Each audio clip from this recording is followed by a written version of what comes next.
Hello ladies and gentlemen, I am SidAlpha. Yesterday, Persona 5 released for the PlayStations 3 and 4. Now, I personally had no designs or even real capabilities to cover Persona 5 as it is a PlayStation exclusive and I do not own a console. Why would I? I have a PC, and as platform exclusives are horrendously anti-consumer, I try to avoid them regardless. However, even though I had no designs on covering the game, it is a wildly popular series that has gained a fair amount of notoriety. And with that notoriety means there will be a great deal of YouTubers and Twitch streamers anxious to ply their trade when it comes to this latest video game by Atlus Games.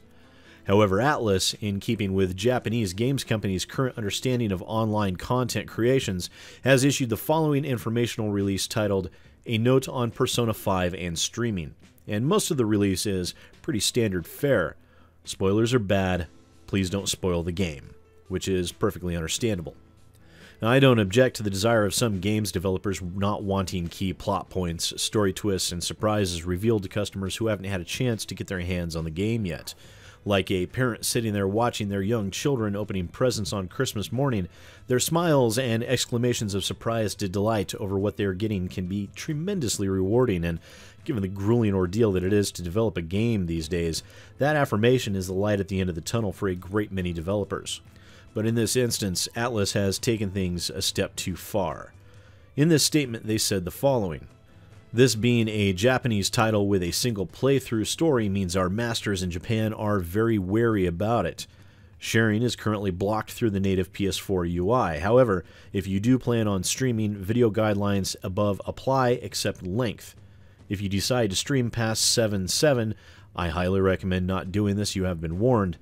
You do so at the risk of being issued a content ID claim or worse, a channel strike/account suspension.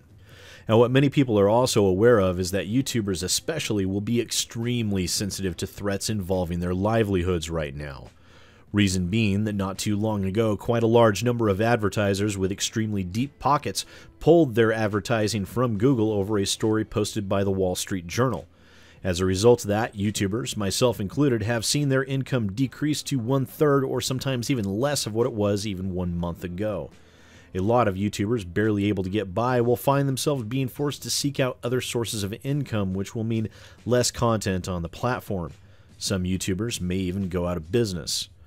And to choose this week of all weeks to threaten manual content ID claims and even DMCA takedowns, which is what a channel strike is, will make the game untenable to cover.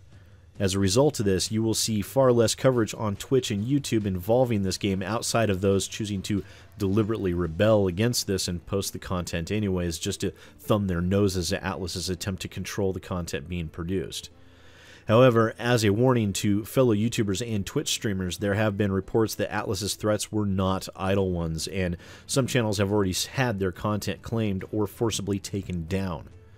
Now, as I have stated numerous times, a DMCA takedown is the worst act that can be committed against a YouTube channel.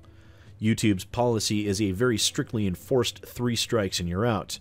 Your channel and all of its content is removed, never to return unless a successful appeal can be made.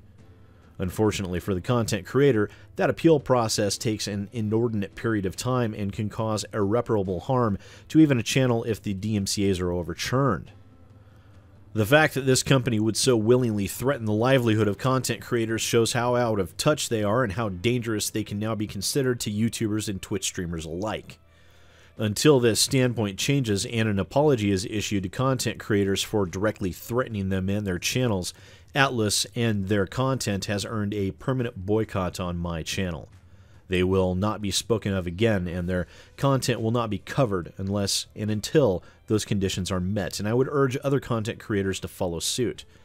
To cover Atlus's products now is similar to the phenomenon that we saw recently with YouTubers losing their minds in excitement over the Nintendo Switch, only to have their content claimed by Nintendo and then feeling puzzled as to why. To cover either of these companies in any way, shape, or form is very much kissing the hand that hits you. It is the content creator's form of Stockholm Syndrome, and it is not one that I will indulge in. Tell your favorite content creators. Urge them to take a stand against this threat to their livelihoods. After all, YouTubers have enough to worry about already without adding to their troubles. Thank you for watching, ladies and gentlemen. I know this video is a bit brief. Please remember to like and share, and don't forget to shout this video out to other content creators. Warn them of who it is they're helping by covering Persona 5 or any other Atlus game. And also, please remember to subscribe to stay up to date with larger stories like this, as well as games reviews and first impressions. We have a fantastic little community here, and I would be grateful to add you to it.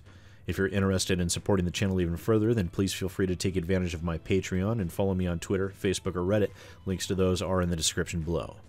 Once again, ladies and gentlemen, I am SidAlpha, and thanks for helping to support our channel.